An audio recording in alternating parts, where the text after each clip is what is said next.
Hello, and welcome to Getting Started with Single Login. I'm incredibly excited to have you all here today. I encourage you to go over to the lab portion of this session to get some virtual hands-on with the technologies we are discussing today. My name is Tim Knox. I am the Senior Consulting Engineer at Jamf that's focused on all things industry. Essentially, what that means is that anything Jamf has decided is an industry and contains unique iOS, iPadOS, or tvOS workflows are things I work on. This could mean something as complicated as the healthcare listener in the healthcare space, or, like what we're talking about today, shared workflows for shift workers in places like retail, hospitality, manufacturing, and those sorts of industries. So we'll start today by defining some terms. Shared devices can mean a lot of different things, so I'd like to take this opportunity to level set some of the terminology. We'll follow that up with the overview of the entire single login workflow, and finally move into the setup, which is where you'll be working along with the interactive lab, and I've placed a link to that down at the bottom, but don't worry, we'll put a link in a whole bunch of slides a little further down the road. So we are here to talk about the last one, but let's cover all of the other types of shared device technologies. Shared iPad for Business from Apple is something that was introduced way back in iOS 13.5.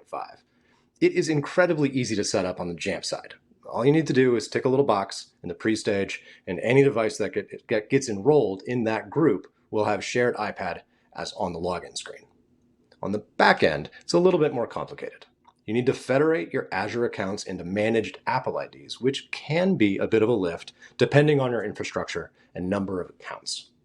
The primary advantage of this method is that you have a login screen that you'll be prompted for each user with a username and password that they should know. Each time a new user logs in, you'll have a unique partition for that user.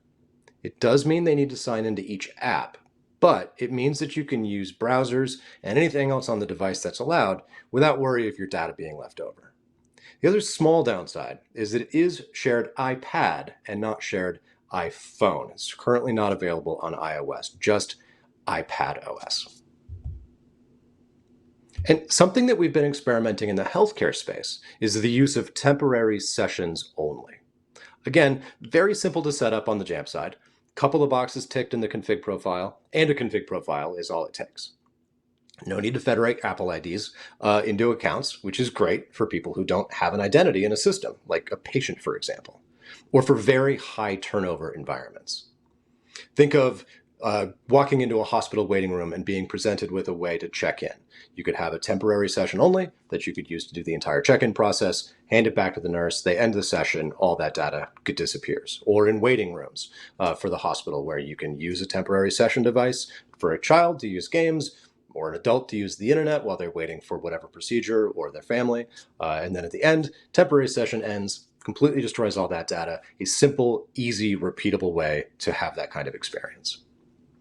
The downside is that there isn't a passcode on the device, and it is really easy to accidentally end your session and destroy all the data that you may have wanted for the remainder of your stay in the hospital or wherever else you might be using it. Not necessarily great for shift workers. So in response to all of that, we built Jamf Setup. This was pre-SSO extension from Apple, so we worked with what we had: config profiles, smart groups, and extension attributes. It's a pretty straightforward idea. You make a selection in an app that has access to our API and writes that selection to an extension attribute. Once we have that, we have the ability to affect the device in whatever way we want. It has some limitations, though. No authentication in place means that you can make any selection you want, which makes elevating rights based on user input a little less reliable or desirable. Anyone can be a manager if they want. It also lacks the ability to pass credentials onto apps, so you still need need to log into each app once you've done this process. Unlike shared iPad for Business, Jamf Setup doesn't create a partition, so every app will stay logged in unless someone actively logs them out. Not ideal in many cases, but perfect for moving provisioning downstream to a user or for loaner devices, but maybe not as perfect as we want for shift workers. Which brings us to the next iteration. We're still using Jamf Setup, but we're going to layer authentication on top of it by adding a redirect to an Azure web-based login screen and utilizing Apple's new SSO extensions, we can have something pretty special. A user can log in with their Azure credentials. Jamf can read certain fields from that user's account and take action on it. Better, apps that support modern auth like OAuth and the Microsoft Authentication Library should be able to understand that someone has logged in on the device and signed them in. And since we can read what the user's role is, we can take the same automation that setup has always done, but with the added security of, well, security. Not everyone can choose to be a manager. Only managers can be managers, or in this example, a super cool pilot, like my user 1 is. And once we have those values and we write them in Jamf, it puts them in the appropriate smart group and then can deliver things like a passcode configuration profile. So they are prompted to make their passcode after they've logged in. Some users may need that. Some users may not need that. You can define that based on the role that they have in your organization. And on the second page here, I have a little demo app we have that just shows that the user is logged in and reads some of the things that we get from the Graph API once we have a successfully logged in device. You can also see that I changed the wallpaper there once we're logged in, which is a small thing, but incredibly effective to let the user know that something has happened on the device. They are logged in. They can see a device has changed state in a very, very clear and pronounced way. It gives you a record of who is using the device, which is something you may not have had visibility to before. It does not create a user, capital U, the tab next to devices in Jamf Pro. If you want that, you'll want to use a more traditional way of assigning the user to the device in a more one-to-one type deployment. And one of the prerequisites that Jamf Setup has is to create an extension attribute for setup to use. And I'll show you how to do this in the Jamf Setup section. There are a few ways to get a value in this space, but what you see here and what we will be going over today is how to get one user with one role to populate that field programmatically. That said, extension attributes are incredibly useful for all sorts of inventory record keeping, automation, and troubleshooting. And all of those types of actions get triggered by smart groups. User logs in, EA gets populated, device falls into the group to trigger not only the wallpaper change, but it can also be used to scope anything, like the password prompt that came down on the device after I was logged in. It's because I had that scope to my pilot smart group. I could also reveal apps specific to that role and lift restrictions like content filtering or delivering web clips. One of the things I do as a standard practice is to create a smart group that has troubleshooting in the extension attribute that I set. And I set that as a standard exclusion for all my configuration profiles. That way, if something goes wrong, I can go to the device record and manually change it to troubleshooting. You could also assign IT staff or a service account that with that role in Azure. So when you log in with those credentials, you'll have the option to select the troubleshooting mode. And then that'll lift all the restrictions and give you a good look at what might be going wrong. It's really, really useful. So at the end of the shift, we need to put things back the way we found them. And it's important to note that you have to be super careful if you're using single login to pass credentials to apps. Understanding what a token is and understanding modern auth is a direction most apps should be going anyway, so you may have luck with apps signing you in, especially web apps. That said, I don't always, or even frequently, understand what a log out action is. Looking for a valid token when in a logged out state is not the same thing as constantly checking against it after you've successfully logged in. So test everything. And it's a pretty simple process. You click a big red button, and I'll show you how to brand it too. You can make it a big blue button if you want to. And then you have cleared the extension attribute, you've cleared the passcode, you've cleared the extension attribute, and you're back in that null state. And it's really important to include more than one criteria for that null state. Once you create an extension attribute, it's in your inventory. Every iOS device will have that field tied to it in its inventory record. So what happens if you have 5,000 devices in the field being used and you create a smart group with just EA doesn't have anything in it? Well, every device will suddenly find themselves in a new smart group, whether you intend them to use single login or not. You could find yourself suddenly with 5,000 devices waiting to log in or with no other apps on them. So be really careful and narrow your scope as tightly as you can for something like this. Best practice in general. Okay, so how does it talk to my Azure tenant And how does it know I'm a super cool pilot? This will not be part of the simulation. Azure isn't our software, and we don't want to misrepresent Microsoft's experience in any way. So we'll just have the Jamf side in the lab. But we will be going over the following steps with videos and screenshots, and it should be a pretty good representation of what to expect when you're setting this up yourself. Okay, so first things first, you need to log into Azure and head on over to Active Directory. Now, I've blacked out our tenant ID here. Yours will be different than mine, and you'll need to note it later in the process. But just so that unique to Jamf SE IO number doesn't wander out into the ether, I've blocked it. So over on the left, you're looking for app registrations.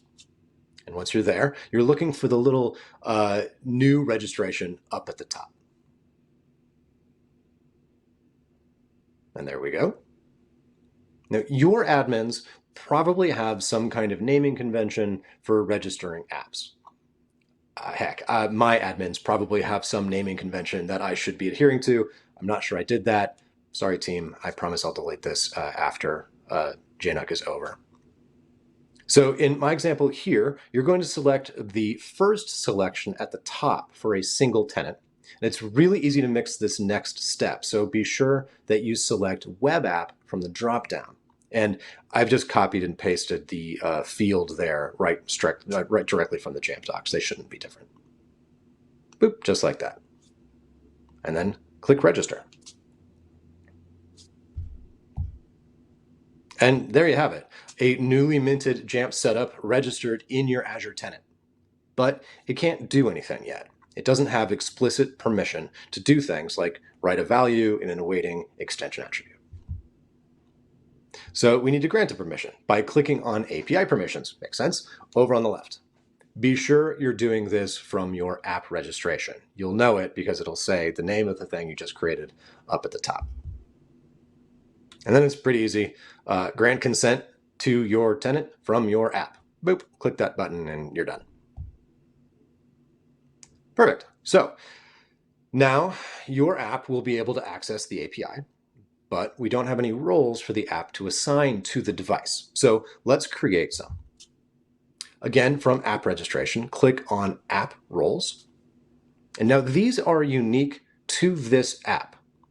And there are some things to note about what roles you want to create. You can't have spaces in the value you send to Jamf. So in this case, if you want to create store associate, you'll have to toss an underscore in there or squishy them up against each other. And it should note here that thing up at the top is just the display name. The actual value you send is a little bit lower down there where it says value. Again, makes sense. So I'll just go ahead and create the pilot group. So the most important thing to remember is the value you put in Azure has to match the value in your smart groups. Whatever Azure is sending should match your criteria here.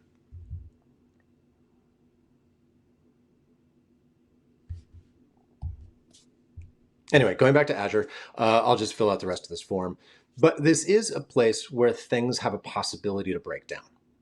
If the device shows you logged in and then just stares at you, doing nothing, there are a few places to look. The easiest way is to see if the syntax doesn't match, or the easiest way to see if the syntax doesn't match is to go to your device record in Jamf and see what is in that extension attribute. If nothing, you probably have something wrong with the extension attribute itself, perhaps in the XML for setup. If it says something different, you might have the wrong role tied to the wrong user. If it's a simple misspelling, you'll either have to have your Azure admin fix it or adjust that to be a wrong spelling in setup or in your smart group, which is probably not the best practice. All right, so once I've hit apply, I now have a role created waiting for users to be added. Now, it's important to note that it isn't creating a security group or anything like that. It's a role tied to an app and nothing else. Okay, so how do we assign those users? Going back to the device registration page in Azure, we're looking for users and groups.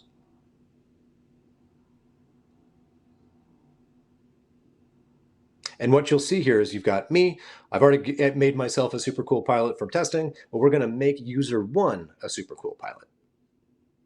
Notice on the left there, I've only have the role of pilot. If I had multiple roles, I'd have to select which role I want to assign and then which user or user group I want to assign it to. And then once I've clicked apply, you'll see I now have user 1 tied to pilot. If I had multiple, you'd see user 1 listed multiple times, and then the role that they're associated with multiple times over there. And when you log into setup, if you have multiple roles, it'll give you a choice, whichever one you want to pick for that day. It's because I could create a bunch of roles and tie them all to user 1. For example, if I'm a manager in a retail location and I want the ability to assign any device to any workflow, I might assign the manager security group to kiosk, point of sale, digital signage, whatever else I might need to replace a device. And that way I can sign in with my manager credentials and decide for myself what's needed on the fly for the day. And the same can be said for IT, as I said. Adding them to the troubleshooting group would make it really easy for IT to sign into a device and have all those restrictions lifted. And that's it. That took, 10 minutes? And I took time to explain all the steps. It's a pretty light lift for the Azure admin. I can tell you this is exactly the kind of ticket I would grab out of the queue when I worked in support. When we have an app, so now we have an app registered to Azure, we have a role assigned to a user, and we have permission to access the API. The only thing left to do now is to make notes of those two fields. We need the application ID and the directory ID. Those two numbers are how we tie Jamf setup to this Azure tenant in Jamf Pro. So the rest of this is done in the lab. Please head over there after the session or follow along with me as we move through this. We're going to hit each one of these points here. I talked a lot about extension attributes today. In order to create one of your own, click on the settings in Jamf and then to device management. You'll find extension attributes right there in the middle. Give it a name you will remember and select where you want to find it in your inventory record. For single login, I've been finding myself putting it in user and location so I can see the user that's logged in along with their role on the same screen. You'll find this exact template in the Jamf documentation, so you can copy and paste this. You'll be 90% of the way there. Grab setup from ABM or ASM and put the XML in the app config section. Little pro tip here, do not try to edit the XML in the Jamf Pro console. Open it in TextEdit or in plain text and do the editing over there before dropping it in app config. You'll thank me later. And so let's break this down chunk by chunk. Top part, don't mess with it. It's the same for everybody. It's universal. It is the way that this device can authenticate into our own API. The next portion of the XML is the only part you have to adjust to get it working properly. The two chunks of data from Azure go into the string section for the client ID and authority URI. This will tie the app you have registered in Azure to this specific app record. Now, this means you could potentially have multiple setup builds pointing to different app registrations with different roles associated with them. I have differently branded setup apps in my instance that I use for all of the different sales teams I work with. And the other thing you need to change here is right below there. You need to point this setup XML to the right extension attribute. You'll use the one that we just created in the string for extension attribute name. Lastly, we have an optional device passcode setting. With this flag set to true, Jamf setup will check to see if there's a passcode in place before the redirect can happen. If there is one set and ready, it will pass you right into the redirect. But if there is not one present, you will be prompted to create one.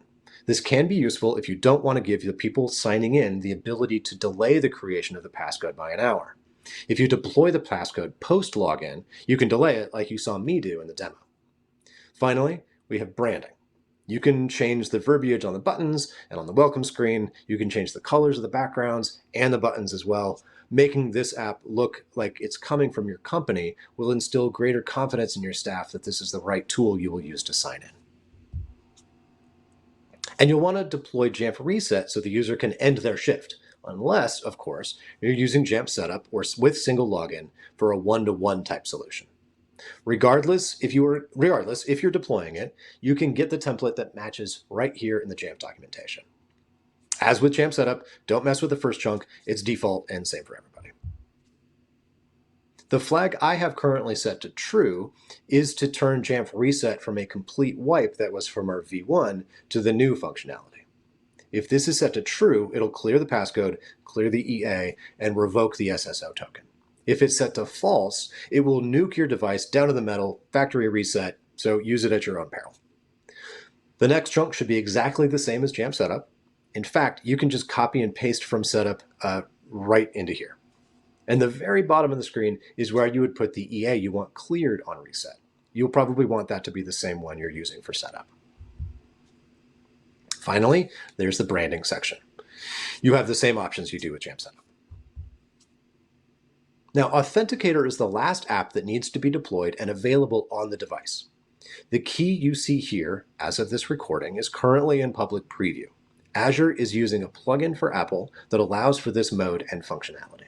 They currently have that listed on their site as public preview. However, with this key, it will prompt the end user on each device to place the app in shared device mode. The person putting it in that mode has to have cloud mobile device admin rights, which not all of your users will have. You may need to do this during provisioning. Not ideal, we know. We hope that this will not be the case once Microsoft does the full release. So the step of putting the device in this mode is important and a manual step currently. You will get an error in Jamf Setup if Authenticator doesn't look like this. It will be something about Jamf Setup not being set up correctly and to contact the admin. Since this is probably you while you're setting this up, open Authenticator, and if it's showing a login screen, you missed that step, do the login process, and it should lock it in shared mode. So the last piece of the puzzle is app config, the Apple configuration profile. The three legs of the stool are Azure, Apple, and Jamf. This is the Apple part. You will create and scope the single sign-on extension configuration profile to any device that will be using single login. Don't be fooled by the single sign-on config profile. You're looking for the one at the very, very bottom. Scroll all the way down and you'll find it. Set the payload type to be SSO and sign-on type to be redirect. The extension identifier is com.microsoft.azureauthenticator.sso extension. The list of URLs you put in place will vary slightly depending on where you are in the world. There is a complete list in the docs, but if you aren't going to hit the China Cloud API, you can probably just leave that off and just keep the ones you know you will hit. I don't know where you are in the world, so use the ones that are most appropriate for you and your company. Lastly, you need to upload a plist file that contains a shared device mode set to true. You can create your own via terminal with the following commands that I'm going to attempt to read out.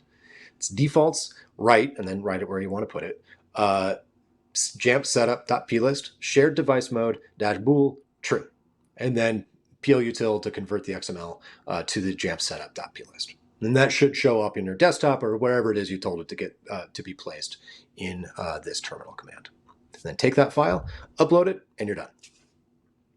Okay, that's all of it. So let's go through it now that we have it all set up and just take it a little bit slower piece by piece. You have a device that's currently in a null state waiting to be logged in. The user opens Jamf Setup, and when they tap to begin their session, which you could brand in any way you want, you could change what the instructions are on that screen and the little welcome screen above and change the color of the button and all that stuff in your branding. They're going to be redirected to your tenant. They know it's your tenant because you've told it which one it is by grabbing those 2 bits of information from Azure and putting them in the XML in Jamf Setup. I'm logging in as user 1, which we know is a pilot because we assigned user 1 to the pilot role, again, in Azure, and we're using the Graph API to grab those bits of information and plug them into Jamf. This puts this device and writes the user 1 name in the correct smart group for pilot. We've changed the wallpaper, we've delivered a configuration profile, and I'm going to skip to do that later. And then again, we've got the rest of the stuff over on page 2 to show what it is that we've done. And at the end of the shift, hit that reset button, revokes everything, puts it right back into that default app. So that is the beginning and end of it. I really appreciate everybody listening, and thank you all for following along and giving the lab a shot. I am really excited about the possibility that that single login can open up, even without apps maybe respecting SSO at this time. Being able to simply provision a device with the right settings based on a user logging in can be incredibly powerful, and I hope to see what everyone's doing with it. Thank you again for your time.